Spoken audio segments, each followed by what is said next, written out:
Bonjour Salomé. Donc moi j'ai pas droit à mon nom de famille alors? Bonjour Salomé de Wild. Bonjour. C'est vrai que j'ai fait du théâtre à l'école, mais je crois que j'étais pas trop mauvaise. Salomé, je suis ravi. Moi aussi. On s'était déjà vu à l'époque par Zoom. Je t'avais interviewé pour ton premier film qui t'a vraiment exposé, Les Illusions perdues de Xavier Giannoli. Et après? Qu'est-ce qui s'est passé? Et depuis, tu as fait quelques films. Tu as une expérience assez longue. Hein. Et aujourd'hui, on te retrouve pour ce très beau film de Pauline Loquez qui s'appelle Nino. Vous avez bien passé des examens médicaux récemment? Ouais, c'est pour de la fatigue. Puis on vous a prescrit des examens complémentaires pour une douleur persistante à la gorge, c'est bien ça? C'est pas un... Vous êtes jeune donc prioritaire. Vous pouvez commencer dès lundi. Faut que je parle d'un truc. Je dois commencer quelque chose pour... Tu vas faire une transition? Non, c'est pas ça. On se connaît, non? Ah ouais? Et toi c'est Nino? Mais pas tout seul. Ouais. Si, tout seul. Nino comment? Clavel. Tu fermes pas à clé, d'accord? Clavel, si, on était au collège ensemble. T'étais à Antony. Ouais. Ouais.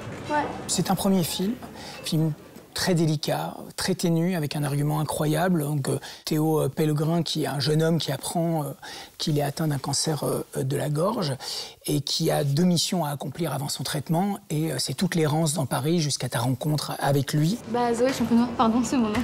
Ok, ok. Enfin, c'est pas grave si tu te souviens pas, hein. Non, mais si, ouais. Zoé. C'est ton fils? Ouais, je l'ai jeune. Comment t'arrive ce projet? Je reçois le scénario, je lis et je me dis très vite si c'est un film que je fais pas, c'est un film que j'irai voir. Je rencontre Pauline, je sens qu'elle avait une grande nécessité à faire ce film, donc je sens qu'il y a peu de prétention, je sens qu'il n'y a pas de désir de faire un effet sur le spectateur, sur le lecteur. Et j'avais envie de faire partie de ce film. Je suis allée en étant moi-même, en me disant bah, Zoé, ça pourrait être Salomé, j'y vais sans grande protection. Mais alors, sans grande protection, ça veut dire que tu avais l'impression de te protéger sur d'autres essais, d'autres... Bien sûr, je pense que quand j'aborde un film, j'essaye de me dire, tiens, dans l'œil du réalisateur, de la réalisatrice, pourquoi il veut me voir? J'essaie de comprendre qu'est-ce que moi je vais lui apporter, pourquoi il veut me voir moi et pas une autre. Et donc j'essaie de coller à cette image, d'épouser cette image. Et en fait, Pauline m'a appris que j'avais pas besoin de rentrer dans une case. Je pouvais juste venir moi comme je suis. Puis j'ai rencontré Théodore. Et donc c'était génial de dire des mots qui ne sont pas les miens. Et en même temps, avec lui, j'ai l'impression que c'est vrai. Toi, ça va? Ouais. Tu fais quoi maintenant? Ça va. Je vais être papa aussi. Ah cool. Ouais. Super. On joue avec absolument tous les archétypes du genre, de la rencontre, mais ils sont déjoués. Est-ce que vous en avez parlé? Est-ce que vous avez inventé des choses? Très peu, si je dois être honnête. Théodore et moi, on a une chose en commun, c'est qu'on adore travailler. On adore pouvoir en amont chercher des choses, se nourrir. Et là, Pauline disait non, je vous prends comme vous êtes. Donc très déstabilisant. Non, mais attends, mais moi, mon métier, c'est pas ça. Mon métier, c'est de me cacher derrière quelqu'un d'autre.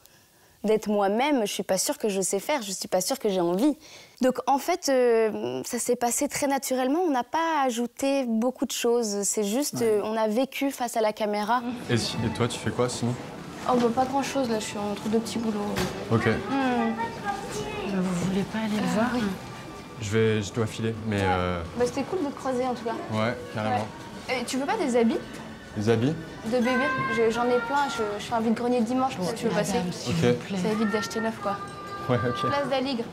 D'accord. Oui, je suis là, regarde. J'avais beaucoup de fragilité à faire ce film. C'était à la fois très simple, mais très dur pour moi. Mais pourquoi? Parce que, enfin, je veux juste parler des illusions, revenir aux illusions perdues, où tu es, donc le film de Giannoli, où tu es dans une machine qui est très, très designée. C'est une architecture.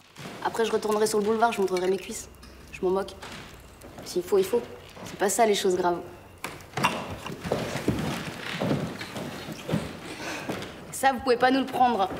Ton personnage dans le film est au millimètre. J'imagine qu'il t'a dirigé de manière très, très précise. Ici, il y a comme quelque chose qui s'est éveillé. Il y a une grande liberté. Mais est-ce que cette liberté ne t'apparaissait pas presque effrayante parfois?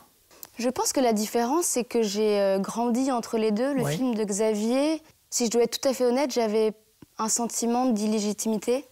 Je me disais, mais qu'est-ce que je fais, moi, autour de... Enfin, avec ces grands acteurs, est-ce que j'ai vraiment ma place? Donc, je faisais tout ce que Xavier me demandait, mais j'en faisais pas plus. Pauline, elle m'a répété tellement souvent « Je t'aime, toi ». Elle me disait « Je t'aime », mais enfin, c'est déstabilisant. Quelqu'un qui nous choisit, qui nous dit « Je t'aime », c'est fort. Le film de Xavier, je sais qu'il m'aimait énormément, qu'il m'a choisi pour ça aussi, mais je flippais, j'avais peur. J'avais peur de ne pas être à la hauteur. Le film de Pauline, je savais que j'allais être à la hauteur. T'aimes bien avoir un enfant? J'aime bien, ouais. Attends, on arrête la fête, non? On va pas faire comme si tout allait bien, là, c'est... On fait déjà tout ça.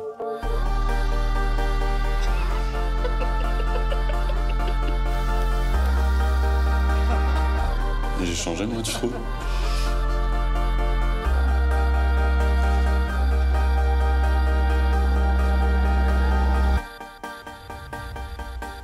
On a l'impression que ce tournage, ce film, a changé quelque chose de très intime dans ton rapport à ton métier. Ça a libéré quelque chose. Quand j'ai fait le film de Pauline, je me suis dit, ça y est, si je dois m'arrêter maintenant, je peux m'arrêter. Je l'aurais fait. Petite, je rêvais d'être actrice. Je pensais vraiment que je voulais être actrice pour, tu sais, la grandeur, le côté glamour, le côté du désir. Je pensais vraiment que je voulais faire ce métier pour ça. Et quand j'ai fait le film de Pauline, je me suis rendu compte que c'était pas pour ça. Que je voulais faire des films pour raconter des histoires et être, je sais pas, d'être connectée à une équipe, d'être... Vraiment, je me suis dit, ça y est, j'ai compris pourquoi je fais ce métier, donc si je dois m'arrêter maintenant, je m'arrête. J'ai eu une vraie réconciliation avec mon métier et en me disant, OK, c'est ça la direction que je veux prendre, maintenant tu t'écoutes. Donc t'es réenchantée. Pour le moment. Eh bien, Salomé, je te remercie beaucoup. Merci à toi. C'était un plaisir, c'est toujours un plaisir de te voir tout pareil. Et je te souhaite le meilleur. Tout pareil pour toi. Merci. Hier, aujourd'hui, demain, cette semaine dans les salles, si le voyage dans le temps était possible, vos tickets feraient office de passeport. Laissez-vous ciné-transporter. Mais tu te rends compte? Un lave-linge moderne. C'est formidable, on va pouvoir le revendre. Ah, c'est hors de question. Qui rapporte de quoi sustenter toute la famille? Et où ça va? Tu pars pas à la chasse à l'ours tous les matins non plus? Non. Michel! J'ai du café! Un café. Il y a cette machine qui s'est allumée! Appelle la police! Appel police. Mais on est en quelle année? Catapultés au XXIe siècle, Hélène et Michel découvrent subitement l'usage du lave-linge, de la brosse à dents électrique et du smartphone. Mais comment faire pour gérer ce saut inopiné dans le temps sans stresser ni appeler la police? Réponse avec Didier Bourdon et Elsa Zilberstein. Un joli garçon, une jolie fille.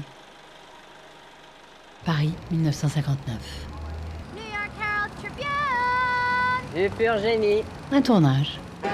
Truffaut, Chabrol, Romer, Godard, les cinéastes de la nouvelle vague ont tordu le fil de l'histoire du cinéma français. Richard Linklater plonge dans les coulisses chaotiques d'À bout de souffle dans le style de l'époque. Le programme ALMA et son inventeur Georges Kessel sont les ennemis du peuple. On m'a verrouillé avec une flic de la zone 2, il faut que j'enquête avec elle. Sur l'assassin de Kessel. On a pris en chasse un véhicule noir, pas d'identité associée. Nous allons construire une société meilleure. Regarde-moi, sale merde. Plus juste. Plus sûre.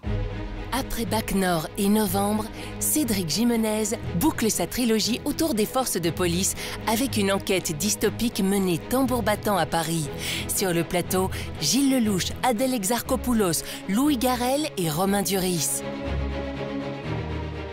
Moi, je m'appelle Lucie. Je travaille ici dans cet hôpital. Est-ce que ma maman, elle peut rester avec moi pour dormir? La juge a accepté de vous laisser venir 2 fois par jour pour lui donner à manger. Ce que vous lui donnez, ça comble pas les besoins d'un enfant de 4 ans. Il a des carences, il a un retard de croissance. L'urgence, c'est que le gamin reprenne du poids et s'en sorte sans séquelles. Sans sa mère, ça marche pas.